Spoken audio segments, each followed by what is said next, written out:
Puji Tuhan, saya ucapkan selamat pagi. Selamat kita bertemu dalam kasih Tuhan Yesus Kristus. Selamat datang juga buat Bapak Pendeta Bambang Jayan yang sudah bersama kita pagi hari ini. Saatnya kita akan mulaikan ibadah.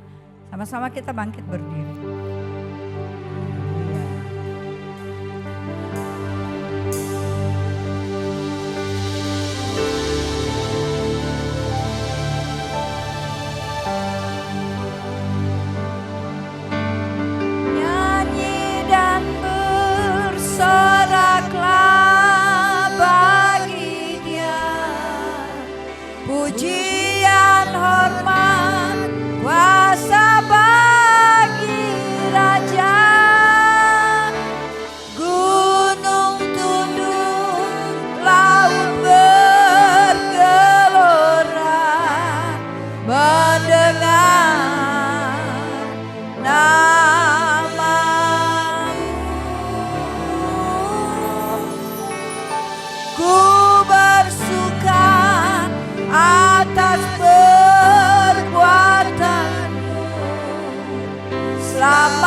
Seberapa banyak kita yang ada pada saat pagi hari ini?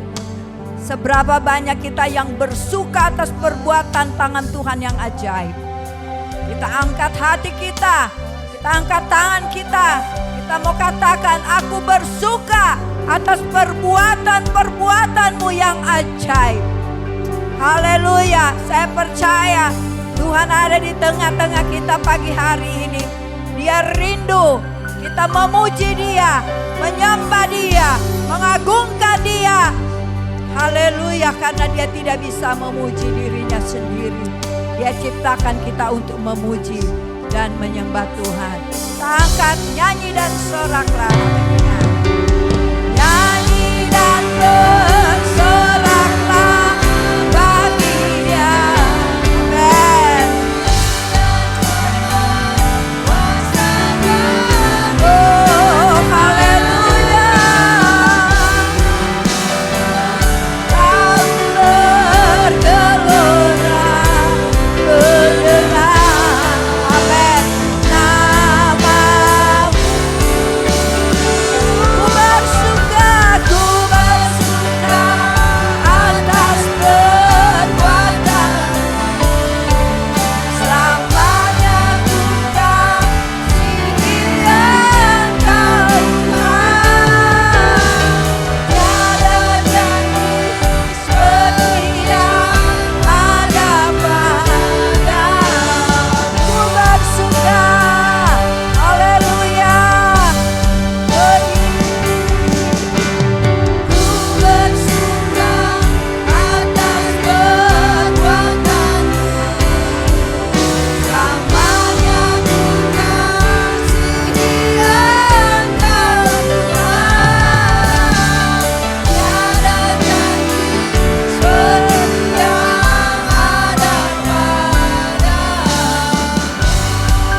Bagianku bersuka atas perbuatanmu tanpa musik. Dan kita mau ingat betapa banyak perbuatan-perbuatan tangan Tuhan yang ajaib, yang berlaku dalam hidup kita hari lepas hari. Sampai detik ini Tuhan berbuat sesuatu yang luar biasa. Kita angkat hati kita, angkat tangan kita. Kita mau katakan, Tuhan, aku bersuka atas perbuatan tangan Tuhan. Kita ingat, ada begitu banyak perbuatan-perbuatan tangannya. Dan kita mau sembah dan agungkan. Ku bersuka atas perbuatan. Amin, Dia ada di tengah kita. Haleluya.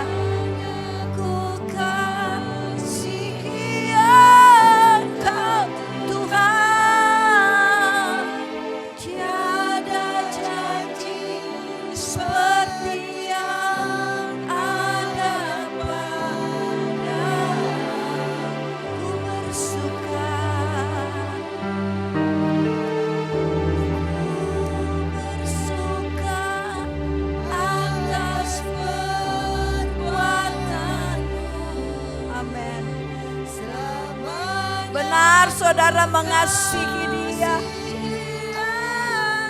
Oh haleluya. Tiada janji seperti yang ada pada. Katakan kepada Tuhan, aku bersuka. Dan tidak ada janji seperti janji-Mu.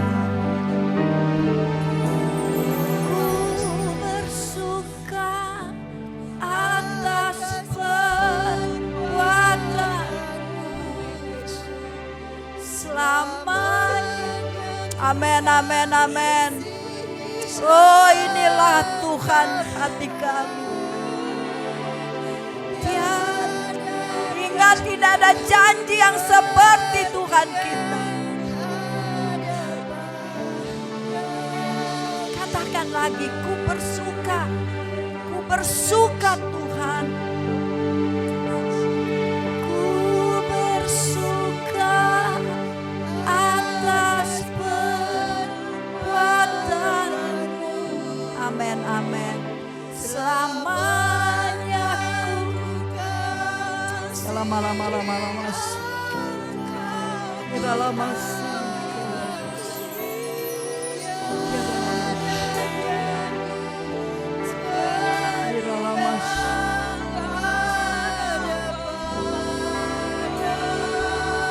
Katakan lagi, Tuhan, aku bersuka buat semua perbuatan-Mu.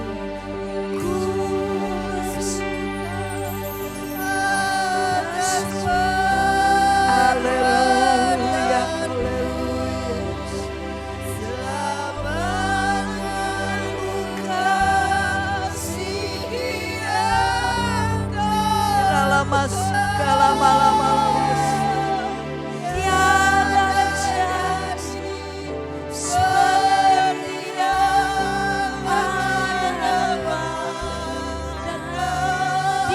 tiada janji seperti yang ada pada, tiada janji seperti yang ada padamu.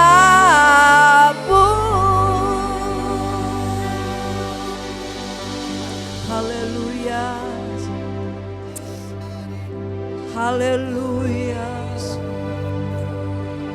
Benar Tuhan, tidak ada janji yang seperti Engkau.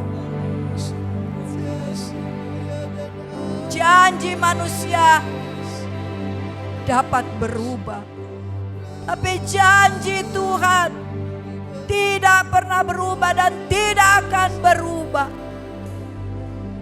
Kami bersyukur Bapa di surga buat kehadiran-Mu pagi ini.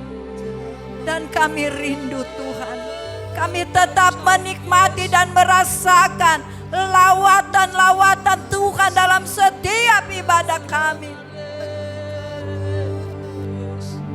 Kami haus akan Engkau.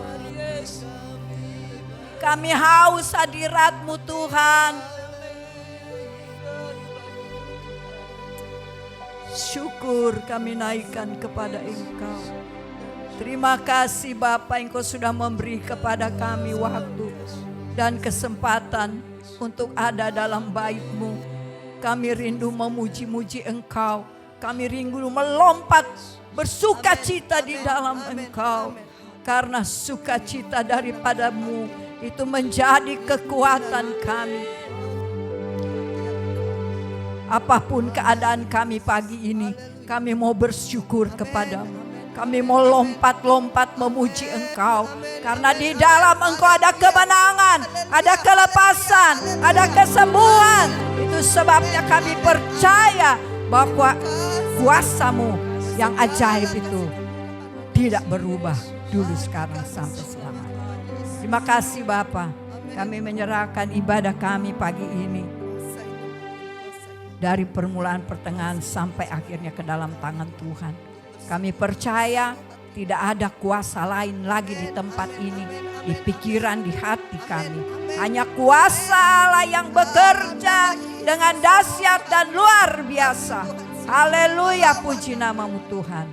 Kami buka ibadah ini dengan satu nama yang ajaib dan berkuasa, yaitu di dalam nama Tuhan Yesus Kristus. Haleluya. Amin. Puji nama Tuhan, silakan duduk. Saya percaya bahwa sukacita yang daripada Tuhan ada di tengah-tengah kita. Haleluya. Walaupun masih banyak yang belum pulang mudik kayaknya ya. Tapi seberapa kita yang ada, kitalah yang diberkati oleh Tuhan. Haleluya. Puji Tuhan, kita angkat pujian kita. Datanglah ke bait.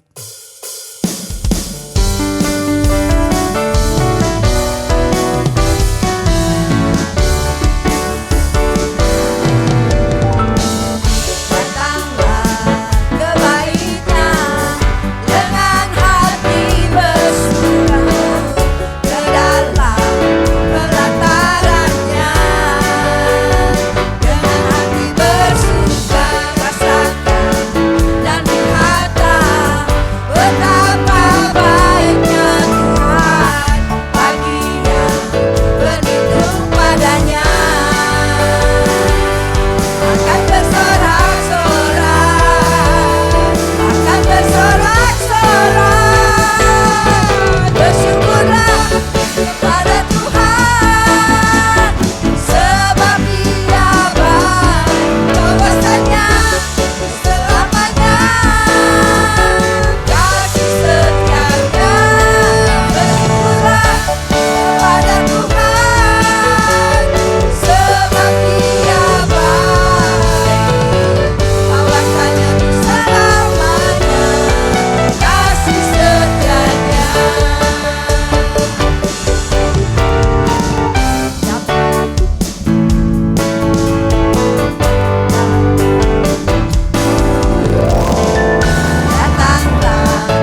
orang yang bersyukur pasti wajahnya ada perubahan. Amin.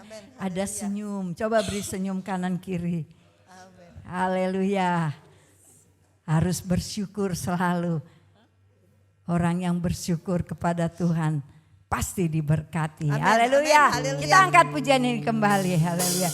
Lebih girang-girang, lebih bersuka. Haleluya.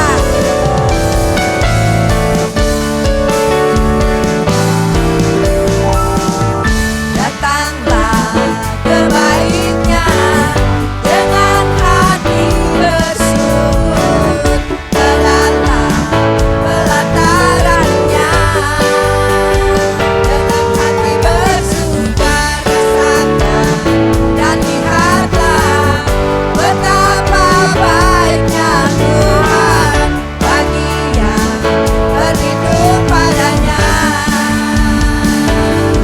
Akan bersorak-sorak, akan bersorak-sorak. Bersyukurlah kepada Tuhan, sebab Dia baik, bahwasanya selamanya kasih setianya. Bersyukurlah kepada Tuhan, sebab Dia bahwasanya ku selamanya kasih setianya, bahwasanya ku selamanya, bahwasanya ku selamanya, bahwasanya ku selamanya kasih setianya. Bersyukurlah. Kemuliaan hanya bagi nama Tuhan. Silakan duduk. Saya buka ruang kesaksian. Sama-sama kita bangkit berdiri, kita nyanyikan.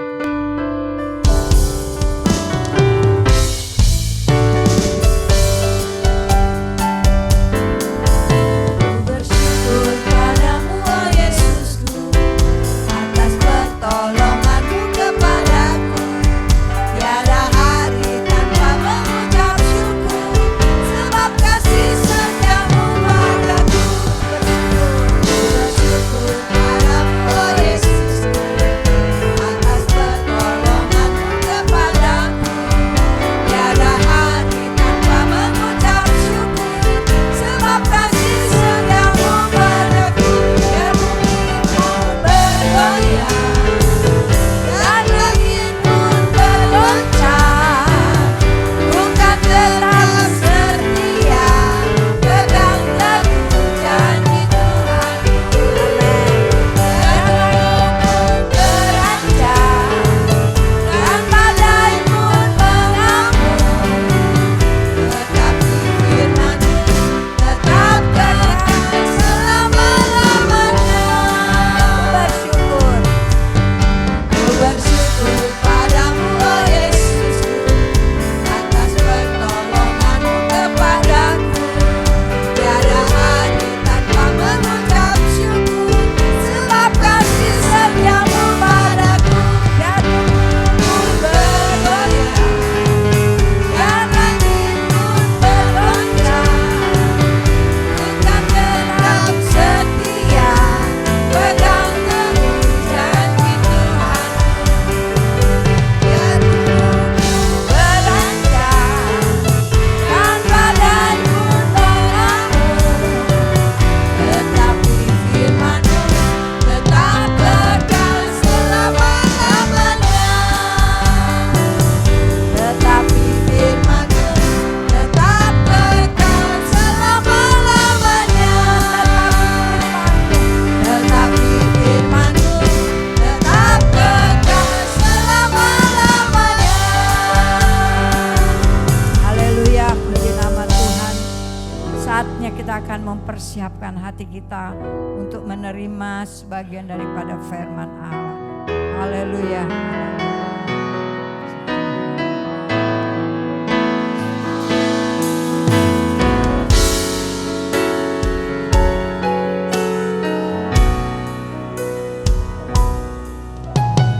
Tuhan, ku mau menyenangkan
Haleluya.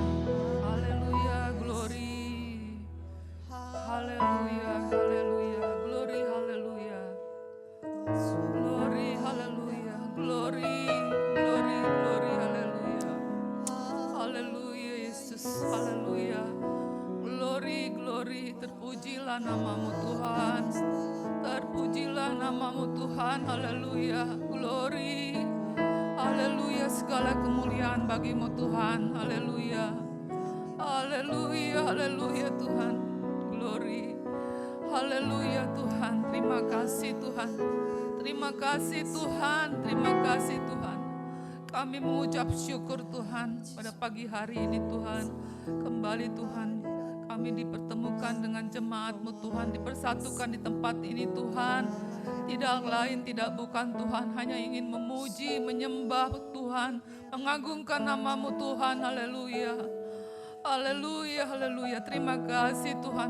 Kami sudah melihat dan mendengar Tuhan kesaksian yang luar biasa Tuhan dari hamba-Mu Tuhan, bahwa Engkau Tuhan selalu ada, Engkau selalu hadir Tuhan di setiap waktu, di setiap kesempatan Tuhan, baik keadaan susah maupun keadaan senang Tuhan, Engkau selalu ada menyertai kami Tuhan. Terima kasih Tuhan, terima kasih Tuhan. Engkau sudah meluputkan kami Tuhan, jemaat-Mu Tuhan. Terima kasih Tuhan, terima kasih Tuhan. Kalau sebentar kami akan diberkati Tuhan oleh kebenaran firman-Mu Tuhan. Kami percaya Tuhan, urapan Roh Kudus-Mu Tuhan sudah ada di atas kepala hamba-Mu Tuhan. Dan kami juga percaya Tuhan, kami akan diberkati Tuhan. Pertolongan-Mu, pelindungan-Mu yang membuat kami ada sampai dengan pagi hari ini Tuhan. Kami amini Tuhan bahwa Engkau-lah Allah kami yang layak disembah, yang layak dipuji Tuhan, yang layak ditinggikan Tuhan. Tidak ada yang lain Tuhan, hanya Engkau Tuhan. Terima kasih Tuhan, hamba-Mu yang sudah memimpin pujian, Tuhan berkati. Dan kami siap untuk mendengarkan firman-Mu. Di dalam nama Tuhan Yesus. Haleluya. Amin. Selamat mendengarkan firman Tuhan. Terima kasih buat Bapak Gembala di tempat ini yang mempercayakan saya untuk menyampaikan firman Tuhan. Pagi hari ini Bapak Ibu, kita akan baca Alkitab di dalam Keluaran pasal 20. Keluaran pasal 20 ayat yang kedua.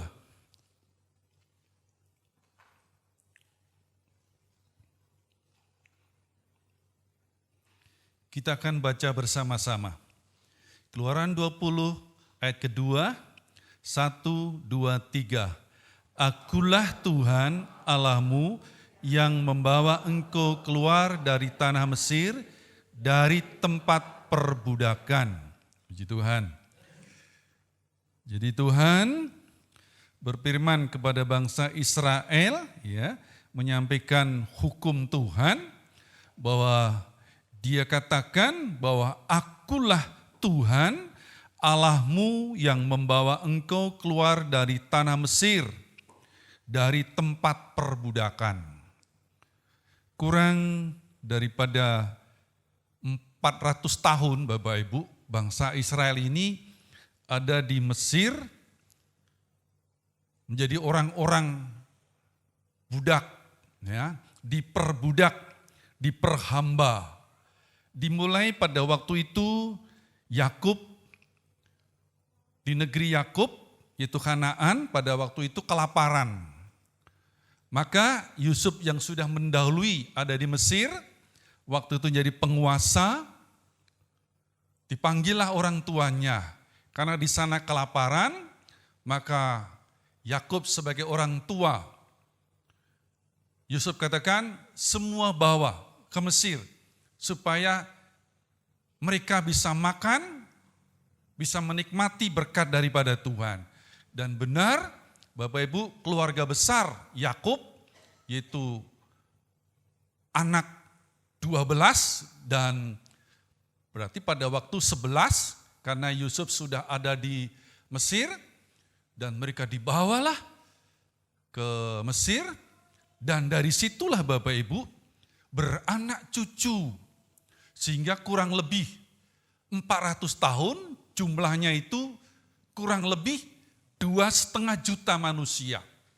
Jadi bangsa Israel dari 12 suku saat itu menjadi kurang lebih 2,5 juta. Tetapi dalam keadaan di Mesir itu bukan awalnya memang enak. Pada waktu Yusuf menjadi penguasa itu hidup dalam keadaan baik.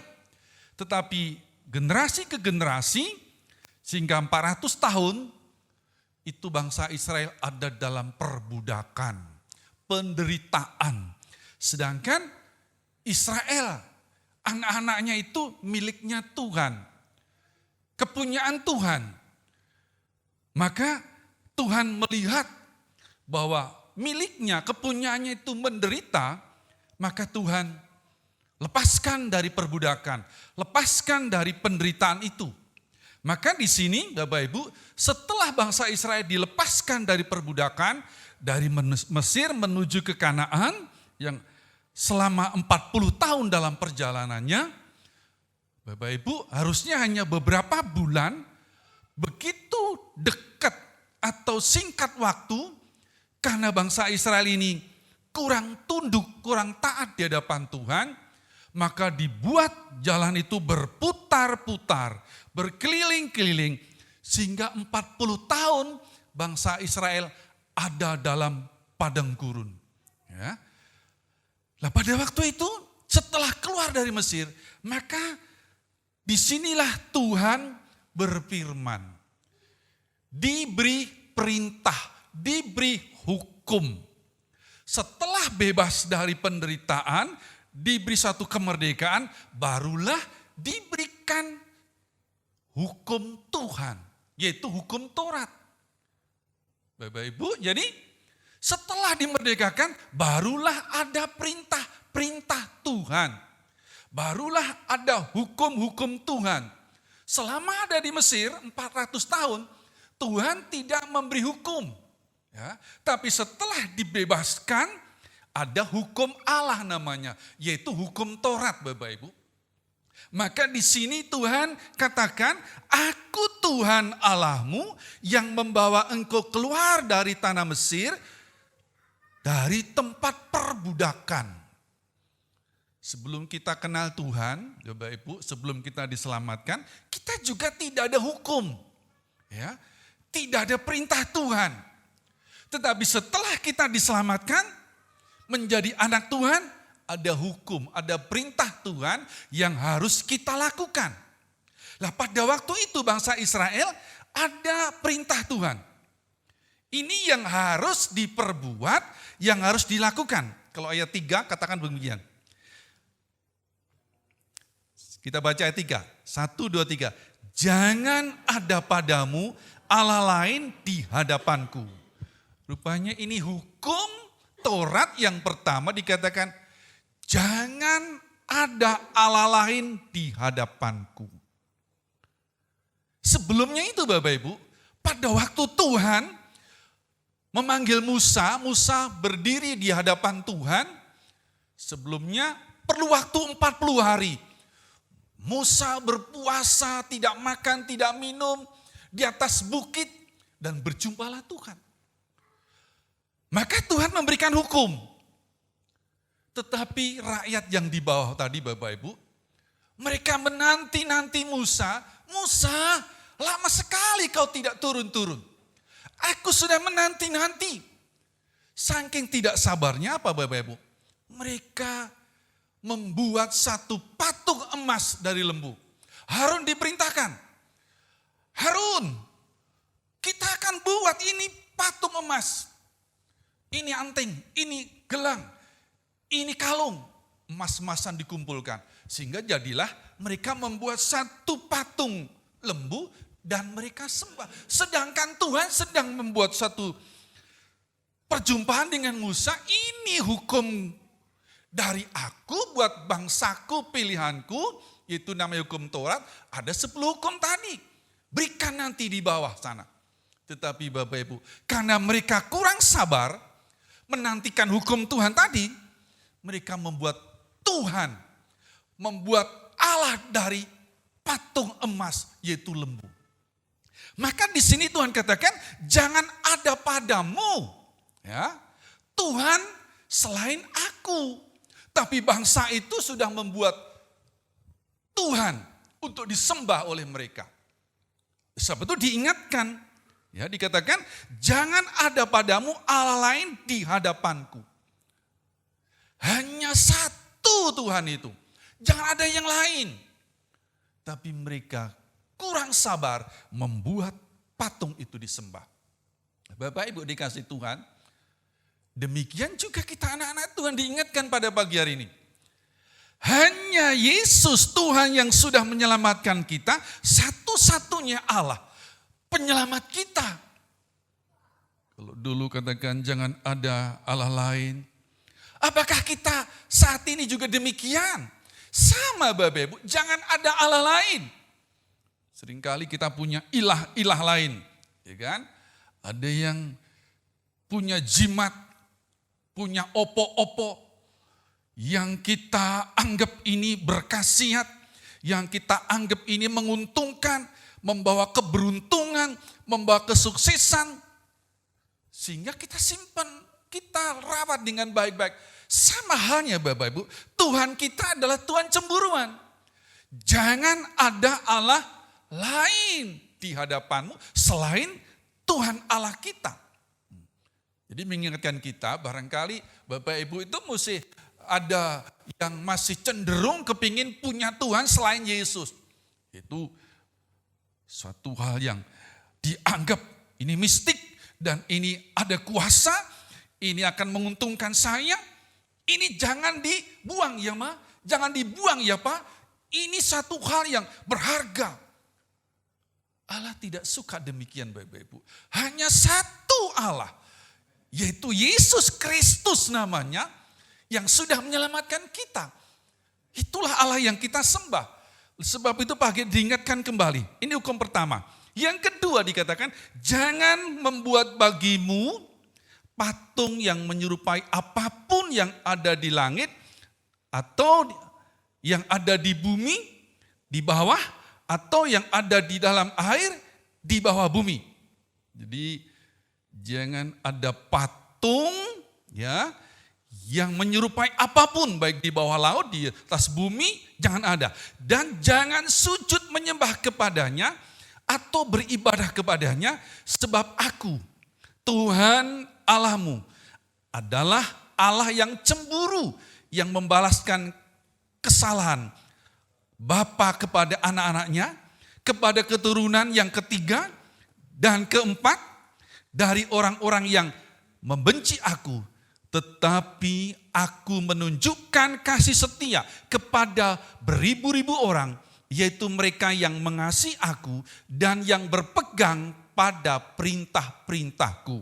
Jadi Tuhan tidak izinkan kita atau umat Allah pada waktu itu untuk menyembah patung, untuk beribadah kepadanya. Bahkan kalau Tuhan marah dikatakan, kalau Allah cemburu, yang membalaskan kesalahan kepada Bapa, kepada anak-anaknya, kepada keturunan yang ketiga, keempat, dari orang-orang yang membenci aku. Rupanya kalau orang menyembah patung, itu berbicara membenci Tuhan. Tapi beda kepada orang yang mengasihi Tuhan, ya dikatakan ayat 6, tetapi aku menunjukkan kasih setia kepada beribu-ribu orang, yaitu mereka yang mengasihi aku dan yang berpegang kepada perintah-perintahku. Jadi rupanya Tuhan itu tetap ada kasih, ada kemurahan, orang yang berpegang kepada perintah Tuhan. Dari awal sampai saat ini Tuhan itu tidak pernah berubah dan tidak bisa berubah. Kepada orang yang berpegang melakukan perintah Tuhan, kasih Tuhan itu senantiasa diberikannya kepada setiap orang yang mengasihi Tuhan. Jadi kita jangan ada membuat satu patung, ukiran, wah ini antik, ini saya suka, ini aku dari kecil, aku cinta satu hal yang seperti ini, patung yang antik. Nah Bapak Ibu, Tuhan itu cemburuan dikatakan. Jangan sampai kita menyembah beribadah kepada patung itu. Itu firman Allah Bapak Ibu ya. Rupanya Tuhan itu bahwa Tuhan yang begitu mengasihi kita. Dia tidak mau kehidupan kita ini dicemari oleh hal-hal seperti itu. Berikutnya yang ketiga Bapak Ibu. Ayat 7 kita baca sama-sama. 1, 2, 3. Jangan menyebut nama Tuhan Allahmu dengan sembarangan, sebab Tuhan akan memandang bersalah orang yang menyebut namanya dengan sembarangan. Jadi hukum yang ketiga, hukum Taurat itu, jangan menyebut nama Tuhan itu dengan sembarangan. Atau menyebut nama Tuhan itu dengan tidak hormat. Tidak menghargai. Apa itu? Seringkali ada menjadi satu bahan ketertawaan, lelucon. Bahkan pernah ada tetangga itu Bapak Ibu begini. Ayo kita ke tempatnya itu pendeta Bambang, makan tainya Tuhan Yesus gitu Bapak Ibu.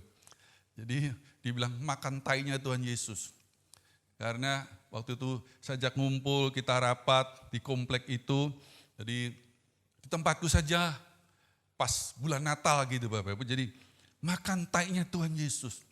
Kadang mereka kurang mengerti. Sehingga dikatakan merendahkan sekali. Yesus seolah-olah hanya manusia biasa. Kue yang kita buat itu dikatakan tainya Tuhan Yesus. Memang gak lama itu orang meninggal gitu Bapak Ibu ya. Lah kita anak-anak Tuhan, kita jangan menyebut nama Tuhan itu dengan tidak hormat. Atau sembarangan. Atau melecehkan. Dari kecil anak-anak saya katakan bahwa Tuhan Yesus itu hebat. Tuhan Yesus luar biasa. Tanya itu Kesia. Ya. Saya katakan, bagaimana Tuhan Yesus hebat? Tidak ada yang lain, hanya Yesus itu hebat. Itu benar dari kecil anak-anak kedua itu. Kalau gitu, Tuhan Yesus itu hebat. Tidak ada nama lain, hanya Yesus hebat. Hebat, itu tertanam. Kita menyanjung tinggi, menghormati Tuhan yang sudah menyelamatkan kita. Menghargai setinggi-tingginya. Bahwa dia adalah segala-galanya. Dia adalah Tuhan kita yang besar, yang perkasa. Dia kekuatan kita. Jadi kita agungkan nama Tuhan itu. Kita besarkan nama Tuhan itu. Bahwa Tuhan senang dipuji, ditinggikan, diagungkan. Ya, Bapak Ibu jangan kita menyebut nama Tuhan dengan sembarangan. Terus berikutnya lagi. Ayat 8. Ayat 8. Kita sama-sama membaca. 1, 2, 3. Ingatlah dan kuduskan hari Sabat. 6 hari lamanya engkau akan bekerja dan melakukan segala pekerjaanmu. Tetapi hari ke-7 adalah hari Sabat Tuhan Allahmu, maka jangan melakukan segala sesuatu pekerjaan, engkau atau anakmu laki-laki, atau anakmu perempuan, atau hambamu laki-laki, atau hambamu perempuan, atau hewanmu, atau orang asing yang di tempat kediamanmu, sebab 6 hari lamanya Tuhan menjadikan langit dan bumi, laut dan segala isinya, dan ia berhenti pada hari ke-7. Itulah sebabnya Tuhan memberkati hari Sabat dan menguduskannya. Jadi Tuhan hukum yang keempat ini Bapak Ibu, supaya anak-anak Tuhan itu menguduskan hari Sabat. Mengkhususkan, menghormati hari Sabat. Sekarang seperti saat ini Bapak Ibu, kita menghormati hari di mana Tuhan sudah tentukan. Hari ke-7 kita berhenti. Dan 1 hari ini kita menguduskan hari untuk dekat dengan Tuhan, bergumul dengan Tuhan, menyukakan hati Tuhan, menyenangkan hati Tuhan, dan mendengar suara daripada Tuhan. Jadi khusus menguduskan hari Sabat. Di pagi hari ini, Bapak Ibu, hari yang sudah ditentukan Tuhan seperti saat ini, kita merasa sukacita, merasa senang, merasa bahagia. Karena hari yang ditentukan Tuhan itu ada, yaitu hari seperti saat ini. Untuk mempermuliakan Tuhan dan Tuhan hadir di tengah-tengah kita. Bersama dengan kita. Dia diagungkan, dia ditinggikan, dia dimuliakan, dia dihormati. Sebab itu jangan sampai kita ini Bapak Ibu, hari Minggu kita anggap itu hal biasa. Sudahlah, minggu depan lagi kita ada waktu. Sekarang kita tidak bisa ibadah. Gak apa-apa, kita pergi aja. Kita jalan-jalan, kita senang-senang. Karena memang saat ini kita lagi ada kesibukan di luar sana. Bapak Ibu, kalau kita perhatikan ayat ini satu perintah Tuhan.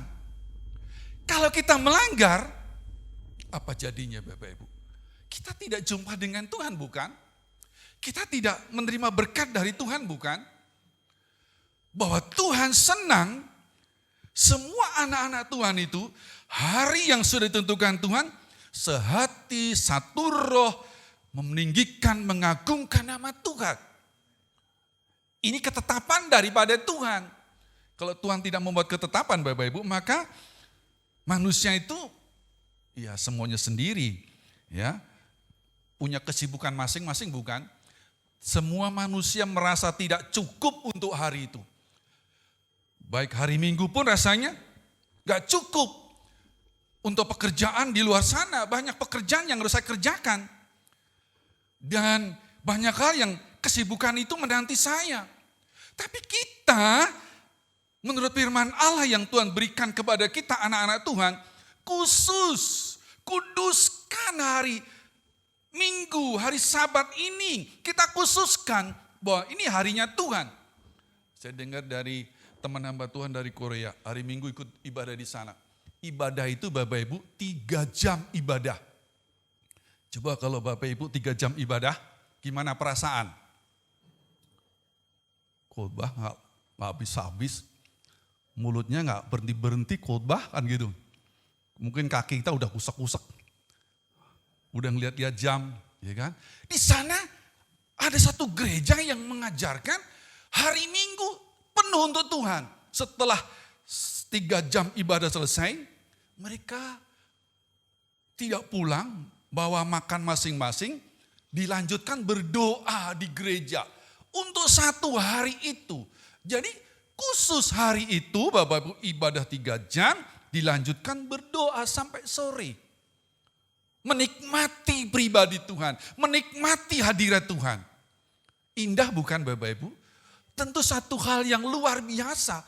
Memang sedemikian rupa Tuhan inginkan dari kehidupan kita anak-anak Tuhan.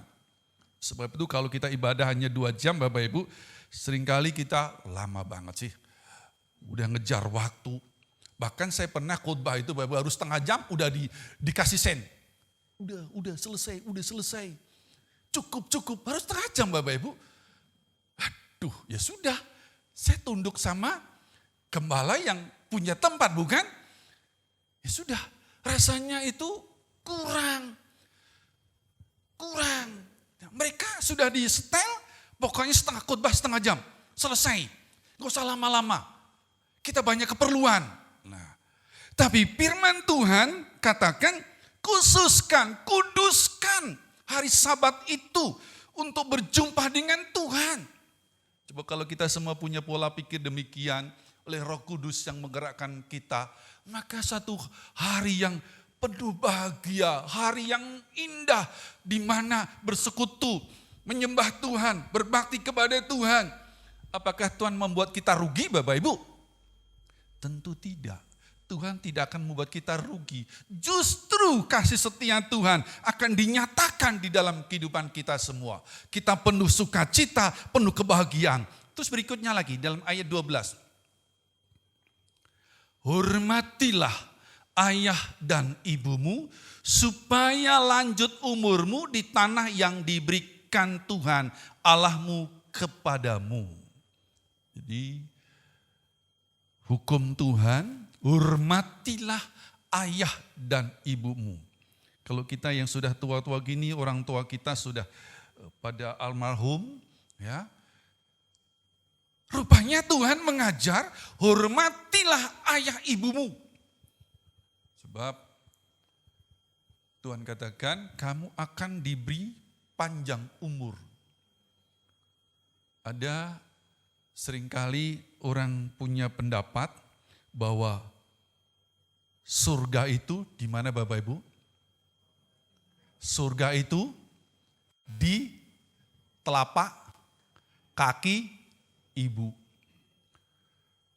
Jadi kalau ada yang mengajarkan demikian, sehingga orang itu harus menghormati ibunya, sebab bahkan sampai mencium kaki ibunya, karena ajarannya itu supaya menghormati ibunya, dan mereka pikir bahwa surga itu di kaki telapak ibu. Sedangkan yang punya surga siapa Bapak Ibu? Bahwa Tuhan kita yang sudah menyelamatkan kita, Yesus Kristus, Dia yang naik ke surga, aku menyediakan tempat bagi kita anak-anak Tuhan. Di sana rumah Bapakku banyak tempat. Sebab itu kita punya satu jaminan yang datang daripada Allah. Kalau engkau menghormati ayah dan ibumu, akan diberi umur panjang. Ya. Jadi yang muda-muda, yang tua, tetap hormatilah ayah ibumu. Hormatilah kalau kita dalam rumah Tuhan ini, ada seorang ayah ibu rohani, yaitu gembala. Kalau mungkin kita sudah nggak punya bapak ibu, saya harus menghormati siapa? Bapak ibu saya udah pada meninggal. Hormatilah gembalamu sebagai orang tua rohani. Hormatilah. Maka engkau akan mendapatkan satu umur panjang. Kita yang masih muda yang punya bapak ibu, hormati kedua orang tua kita. Yang lebih tua kita hormati. Rupanya kita menghormati orang tua, ada upah daripada Tuhan. Yaitu umur diperpanjang Bapak Ibu. Puji Tuhan. Terus lanjut lagi. Ayat 13, jangan membunuh. Firman Tuhan katakan, hukum ini jangan membunuh. Tentu kita tidak ada roh untuk membunuh, bukan? Tapi Tuhan ingatkan, jangan membunuh. Ya, kalau firman Tuhan sudah ditulis dan diperdengarkan, kita ingat terngiang-ngiang, jangan membunuh. Biar kita punya roh yang datang dari Allah itu, jangan membunuh. Baik membunuh manusia, atau juga bisa saja membunuh karakter manusia, membunuh sifat manusia. Dengan kelakuan kita, perbuatan kita, sehingga orang itu merasa terbunuh. Karakter sifatnya terbunuh. Tapi pada pagi hari ini Bapak Ibu, jelas-jelas sekali jangan membunuh. Kita jangan sampai menumpahkan darah. Ya, menumpahkan darah orang lain, jangan sampai itu lewat tangan kita. Saya punya pikiran, bagaimana ya kalau itu tugas sebagai seorang polisi, tiba-tiba karena tugas dia tembak itu orang, karena ditangkap susah ditembak. Seringkali kalau saya ketemu polisi katakan gini, kalau nembak ya jangan badannya, kakinya kayak, supaya tidak mati, kan lumpuh. Saya pernah ngomong seperti itu Bapak. Jangan berusaha tembak orang itu sampai mati, tapi kakinya lumpuh, sudah bisa kita tangkap. Apalagi kita anak-anak Tuhan Bapak Ibu, ya, biar kita ingat itu, jangan sampai kita membunuh manusia. Sebab Tuhan katakan demikian. Terus lagi kata firman Tuhan, ayat 14, jangan berzina. Nah ini Bapak Ibu, rupanya pada waktu itu bangsa Israel ada satu perzinahan, ya, sehingga keluarlah perintah Tuhan, jangan berzina. Ini membuat manusia berzina berarti cemar, tidak kudus, hidup di dalam dosa. Sehingga ingatkan firman Tuhan, ingatkan jangan berzina. Bapak Ibu, kalau pagi hari ini diingatkan jangan berzina, biar kita renung-renungkan baik-baik. Biar aku menerima berkat Tuhan, Tuhan kendalikan hati pikiranku, kuasai hati pikiranku, supaya aku tidak jatuh dalam persinahan. Amin Bapak Ibu. Jangan aku jatuh dalam perzinahan. Jangan anggap yang bisa berzina itu laki-laki saja, suami istri. Tapi juga perempuan pun, ya kalau nggak ada perempuan berzina sama siapa? Ya kan? Tentu perempuan pun jangan juga punya pikiran ingin berbuat zina. Sebab itulah yang Tuhan katakan, jangan berzina. Memang hukum ini Bapak Ibu, itu bisa dilakukan orang muda, orang tua, ya, siapapun bisa melakukan. Karena terdorong dari hawa nafsu. Tetapi biar kita minta pimpinan Roh Kudus, ingat Tuhan firman-Mu katakan, jangan berzina.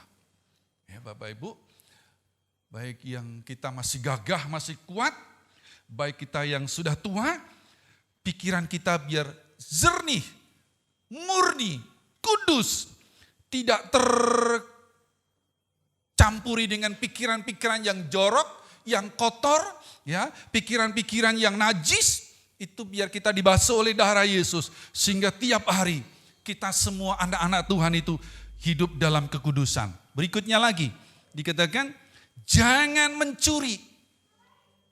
Jangan mencuri. Kita camkan baik-baik, jangan mencuri. Ada ajaran begini, kalau kamu mencuri, kamu pulang di tengah jalan, ketemu orang miskin sedang nangis kelaparan. Bagi dia, kamu tidak akan kena hukuman dari Tuhan. Bapak Ibu, jadi ada ajaran seperti itu. Jadi kalau kita mencuri, di jalan ketemu orang yang lapar, menangis, kita bagi sebagian, sudah aman. Itu tidak kena hukum dosa. Namanya mencuri Bapak Ibu, firman Tuhan katakan, baik mencuri kecil, mencuri besar, mencuri yang banyak, tetap ada hukumnya, berbuat dosa. Itu kan aku hanya mencuri kecil, hanya harganya sedikit, kan gak apa-apa. Sama Bapak Ibu, namanya mencuri apapun, kecil besar, tetap Tuhan tidak berkenan. Nah, oleh sebab itu kita harus sadar, sesadar-sadarnya Tuhan berikan hati saya ini, jangan sampai aku punya sifat karakter yang mencuri. Sebab ada Bapak Ibu, udah kecukupan berlimpah. Anaknya orang kaya, lihat HP yang nganggur Bapak Ibu, dia ambil. Ya, dia ambil, disikat. Dia rasanya kalau tidak mencuri itu, tidak apa itu. Ada kepuasan tersendiri bisa mencuri. Tapi kita anak Tuhan, kita belajar tidak mencuri apapun bentuknya. Biar jangan sampai kita lakukan. Terus berikutnya lagi. Jangan mengucapkan saksi dusta tentang sesamamu. Jangan kita menyaksikan saksi dusta terhadap sesama kita. Kita bersaksi dusta, kita bohong, kita tidak berkata sebenarnya. Kita tidak berkata A katakan A, B katakan B. Kita bersaksi atau berbuat dusta. Nah ini, Bapak Ibu dikasih Tuhan, ini hukum Tuhan. Jangan bersaksi, kesaksian dusta atau bohong yang dibikin-bikin sendiri, yang menurut logikanya. Tuhan katakan tidak berkenan semuanya itu. Rupanya Tuhan itu menginginkan hati setiap anak-anak Tuhan itu kudus, murni, pikiran jernih. Ya, sehingga tidak dusta, tidak bohong. Ini harus ada dalam kehidupan kita anak-anak Tuhan. Kita dididik demikian rupa Bapak Ibu. Memang dari Tuhan itu untuk kita yang benar, yang kudus, yang murni, yang suci. Dan kita diperkenan oleh Tuhan. Tuhan senang apabila kita bisa melakukan semuanya itu. Terus berikut lagi. Dikatakan, jangan mengingini rumah sesamamu. Camkan baik-baik. Jangan mengingini rumah sesamamu. Jangan mengingini istrinya atau hambanya, laki-laki atau hambanya perempuan, atau lembunya, atau keledainya, atau apapun yang dipunyai sesamamu. Bapak Ibu, ini hukum yang ke-10. Jangan mengingini rumah sesamamu. Pernah Bapak Ibu kepingin punya rumah seperti tetangga kita? Kalau kita kepingin punya rumah seperti tetangga kita, enggak apa-apa. Tuhan itu bagus sekali. Saya senang lihatnya Tuhan. Kapan Tuhan saya bisa punya rumah yang bagus seperti itu? Berkati kami Tuhan, supaya kami dapat membuat rumah yang bagus. Itu memang Tuhan kehendaki sedemikian juga. Tuhan, saya kepingin punya mobil yang bagus seperti itu Tuhan. Kapan Tuhan waktunya? Tapi beda. Beda seperti firman Tuhan tadi katakan, jangan mengingini rumah sesamamu. Ingin ambil alih, ingin berkuasa, ingin memilikinya dengan berbagai macam cara. Ini saya ambil alih dengan berbagai macam cara. Dengan cara kekerasan, cara kejam. Banyak seperti itu Bapak Ibu. Karena warisan, karena ini dari orang tua, pokoknya harus jatuh ke tangan saya semua. Dengan caranya bagaimana? Itu menginginkan sesuatu tapi tidak sesuai dengan firman Allah. Bahkan lagi dikatakan, jangan mengingini istri sesamamu. Melihat tetangga istrinya cantik, ya, kita merasa, aduh gimana aku bisa memiliki istri dia. Sebab Alkitab ada contohnya. Waktu Daud, Bapak Ibu, bangun tidur, jalan-jalan di atas soto rumah. Daud ini melihat seorang perempuan sedang mandi. Betseba namanya. Siapa dia? Kok selama ini aku belum lihat itu ada perempuan cantik. Milik siapa dia? Bapak Ibu. Sedangkan Daud sudah tahu firman Allah. Dia hidup takut akan Tuhan. Dia hidup dekat dengan Tuhan. Dipuji Tuhan. Daud ini saleh. Daud ini berkenan di depan Tuhan. Tapi di suatu saat Daud mengingini istri daripada Uria. Istri siapa dia? Tanya sama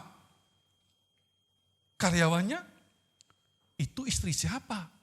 Oh Tuhan, itu istri Uria, namanya Betseba. Panggil dia, aku mengingini dia. Bapak Ibu, dipanggil, ditidurin, sehingga mengandunglah. Mengingini istri orang lain. Apakah Daud tidak tahu firman Allah? Tahu. Tapi saat itu dalam keadaan lemah, saat itu dalam keadaan tidak berdaya, menginginkan punya orang lain, istri orang lain. Sehingga Daud menjadikan istri Uria tadi, tapi dengan cara yang jahat. Suaminya panggil, kamu perang, taruh paling depan, dan harapan Daud mati, tak ambil istrinya. Dan benar terlaksana Bapak Ibu. Sehingga istri daripada si Uria tadi, Betseba, si Urianya sudah mati. Panggil jadi istrinya. Dan Tuhan marah. Daud tidak merasa berdosa, tapi Tuhan marah. Kenapa kamu lakukan demikian Daud? Aku marah. Bapak Ibu, biar pagi hari ini kalau kita diingatkan firman Allah, berarti Tuhan mengasihi kita. Tuhan sangat sangat sayang kepada kita. Biar kita semua yang ada pagi hari ini, sekuat apapun kita Bapak Ibu, kita seringkali juga lemah. Seringkali kita bisa juga berbuat sesuatu yang Tuhan tidak inginkan. Biar kita camkan baik-baik bahwa aku adalah milik Tuhan, kepunyaan Tuhan. Nah, 10 hukum tadi Bapak Ibu, maka disebutlah hukum Taurat. Tetapi pada waktu Yesus berbincang-bincang, pada waktu Yesus mengajar kepada umat Israel, orang-orang Yahudi, dikatakan, aku akan merombak ini bangunan dan aku akan bangun dalam waktu 3 hari 3 malam. Pada waktu itu orang-orang Yahudi, tua-tua agama, mencela Yesus, mengecam Yesus. Siapa kamu? Kamu menghujat Allah. Tuhan katakan yang sebenarnya, aku akan rombak ini bangunan dan 3 hari 3 malam aku akan bangun bangunan yang baru. Tapi orang-orang Yahudi tidak mengerti apa yang dimaksud Tuhan. Bahwa Yesus mau mengadakan pembaharuan di dalam hukum Allah itu. Ya, hukum Allah yang tadinya 10 hukum Allah, tetapi dia buat lewat pengorbanan dia. Dia di kayu salib, dia memberikan nyawanya. Dia dipaku kanan, tangan kirinya, kaki kanan, kaki kirinya. Bahkan lambungnya ditombak. Dan saat itu Bapak Ibu, Tuhan mengembuskan napas terakhir. Maka tirai dalam bait suci itu, saat dia mengembuskan napas terakhir, sudah genap, sudah selesai. Maka tirai dalam bait suci itu terbelah menjadi 2. Ini ruang maha suci, yang bisa masuk ke sini ini hanya imam yang kudus, yang tidak bercacat celah. Saat membawa korban, imam itu harus kudus. Dan kalau imam itu ada dosa, maka imam itu tidak bisa keluar. Sudah mati, maka di kakinya ditaruh tali. Apabila imam itu lama tidak keluar-keluar, maka ditarik dengan tali itu. Berarti imam tadi tidak kudus di hadapan Tuhan. Tapi pada waktu Yesus mati Bapak Ibu, terbelahlah tirai itu. Sehingga terbukalah ruang yang maha kudus ini. Di situ ada tabut Allah, tabut perjanjian Allah, ruang maha suci, ruang yang kudus. Sebab itu Bapak Ibu, kalau kita berdiri melayani Tuhan, ya, biar kita di dalam kekudusan itu ada. Sehingga Allah hadir, Allah bekerja. Dan saat itu juga Bapak Ibu, maka sudah selesai, sudah genap. Dan perkataan Tuhan Yesus itu digenapi. Dia dikubur dan hari ketiga dia bangkit, dia hidup. Dia hidup, menunjukkan dia Allah perkasa. Itu berbicara bahwa semua dikatakan aku sudah menggenapi hukum Taurat. Yang tadinya 10 hukum Taurat ini dilakukan oleh bangsa Yahudi, bangsa Israel.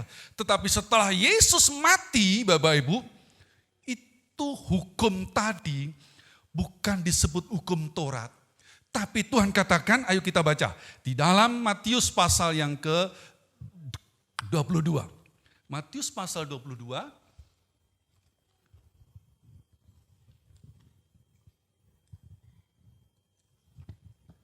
Matius pasal 22 ayat 37 sampai 39.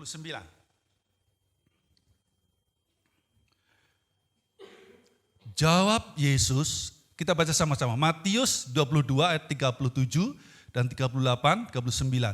1, 2, 3. Jawab Yesus kepadanya, kasihlah Tuhan Allahmu dengan segenap hatimu dan dengan segenap jiwamu dan dengan segenap akal budimu. Itulah hukum yang terutama dan yang pertama. Dan hukum yang kedua yang sama dengan itu ialah kasihlah sesamamu manusia seperti dirimu sendiri. Pada kedua hukum inilah tergantung seluruh hukum Taurat dan kitab para nabi. Yang tadi kita baca tadi Bapak Ibu, hukum Taurat. 10 hukum Taurat itu ditulis oleh tangan Allah sendiri. Ada 2 loh batu. Tetapi setelah Yesus menggenapi semuanya itu, hukum tadi bukan disebut hukum Taurat, tapi disebut hukum kasih. Tuhan katakan, kasihilah Tuhan Allahmu dengan segenap hatimu, dengan segenap akal budimu, ya, jiwamu. Itulah hukum yang pertama dan terutama. Yang kedua, kasihilah sesamamu manusia seperti kamu mengasihi dirimu sendiri. Jadi kita mengasihi sesamamu manusia seperti kamu mengasihi dirimu sendiri, itulah hukum kedua. Jadi hukum Tuhan tadi, hukum kasih disebutnya. Salib, gambaran salib itu vertikal ke atas dan horizontal. Yang ke atas, hukum kasih, mengasihi Tuhan. Dengan segenap hati, pikiran kita, tubuh, jiwa, roh kita, mengasihi Tuhan sungguh-sungguh. Yang horizontal itu mengasihi sesama kita. Kita mengasihi sesama kita seperti kita mengasihi diri kita sendiri. Lah hukum 2 ini Bapak Ibu, itu tergantung dikatakan semua hukum Taurat tadi. Jadi kalau tadi ada 10 hukum. Tapi setelah Yesus mengorbankan, memberikan dirinya sampai mati di kayu salib dan dia hidup, hukum Taurat tadi dikatakan sekarang hukum kasih, yaitu mengasihi Tuhan dengan segenap hatimu, akal budimu, dan mengasihi sesama kita. Jadi 2 hukum tadi itu berlaku kepada kita. Kalau kita mengasihi Tuhan, pasti kita tidak membunuh. Kalau kita mengasihi Tuhan, pasti kita taat kepada Tuhan. Kalau kita mengasihi Tuhan, kita akan tunduk hormat kepada Allah. Ya, itu namanya mengasihi Tuhan. Kalau kita tidak mengasihi Tuhan, tidak bisa kita menghormati. Ya, kalau kita tidak mengasihi Tuhan, kita tidak bisa menghormati Tuhan. Kalau kita mengasihi Tuhan, pasti kita mencari Tuhan, ibadah dengan hati yang tulus, hati yang rendah. Itu tanda bukti kita mengasihi Tuhan. Mengkhususkan hari sudah ditentukan Tuhan, aku mau ibadah. Itu namanya hukum kasih Bapak Ibu. Karena aku mengasihi Tuhan, aku beribadah dengan sungguh-sungguh. Aku beribadah dengan kudus. Aku beribadah dengan taat. Karena kita mengasihi Tuhan. Pernah Tuhan diperhadapkan dengan para tokoh-tokoh agama, orang-orang Yahudi. Yesus, ini ada seorang perempuan ketangkap basah berbuat zina. Bagaimana menurutmu? Kalau menurut hukum Musa, maka perempuan ini harus kita timpukin batu, kita rajam batu sampai mati. Itu menurut hukum Musa atau hukum Taurat Bapak Ibu. Tuhan diam, didesak lagi. Bagaimana pendapatmu Yesus? Ini perempuan tertangkap basah, menurut Musa harus ditimpukin sampai mati. Tuhan menunduk, nulis di tanah. Mereka mendesak lagi, bagaimana Yesus? Tuhan katakan, siapa yang tidak pernah berbuat dosa, siapa yang tidak berdosa, dialah yang pertama kali ambil batu, timpuk itu perempuan. Bapak Ibu, Tuhan katakan, siapa yang tidak berdosa, ambil batu, timpuk. Lakukan yang pertama itu. Tuhan katakan bukan katakan, iya harus kita rajam. Tidak. Tuhan katakan, ambil batu, siapa yang tidak berbuat dosa, lempari dia yang pertama kali. Di antara mereka Bapak Ibu, mereka tidak ada yang berani menimpukin batu itu perempuan, merajam batu. Mereka satu persatu keluar, mereka satu persatu pergi. Tuhan katakan, hai perempuan, di mana mereka? Adakah yang menghukum kamu? Perempuan katakan, tidak ada Tuhan. Tuhan katakan juga, demikian juga aku tidak menghukum engkau. Pergilah, pulanglah, Jangan berbuat dosa lagi. Nah, Bapak Ibu, ini namanya hukum kasih yang Tuhan berikan kepada manusia. Kalau hukum Taurat harus dirajam, dibunuh, mati. Tapi Yesus dikatakan, aku juga tidak menghukum kamu. Tapi pulang, jangan berbuat dosa lagi. Mengasihi orang yang berdosa, mengasihi orang yang bersalah. Tapi jangan mengulang lagi. Bapak Ibu, kita semua orang yang menerima anugerah kekal dari Tuhan. Kalau kita sadar, kita ini siapa? Ya, tapi dia mau berkorban memberikan nyawanya. Seharusnya kita mati, disalib, harusnya kita mati, binasa. Tapi dia berikan nyawanya, dia gantikan kita. Dia mau disalib di atas gunung Golgota. Dan kita menerima anugerah kekal selama-lamanya bersama dengan Tuhan. Inilah kasih Tuhan yang diberikan kepada kita. Anugerah yang besar dari Tuhan untuk kita. Seharusnya kita binasa. Kalau bangsa Israel pada waktu itu menolak atau mengakui bahwa Yesus itu Tuhan, mereka menolaknya begini Bapak Ibu. Memang secara logika, mereka sudah dengar bahwa Mesias akan lahir, ya, Juru Selamat akan lahir buat bangsa Israel. Tapi mereka punya pikiran, Mesias, Raja kita akan lahir di istana yang wah, yang yang mewah. Tetapi kenyataannya Yesus lahir di kandang domba. Yesus lahir di luar nalar pikiran manusia yang tidak layak, yang tidak pantas. Sehingga orang-orang Yahudi menolak, itu bukan Raja saya. Bukan Mesias.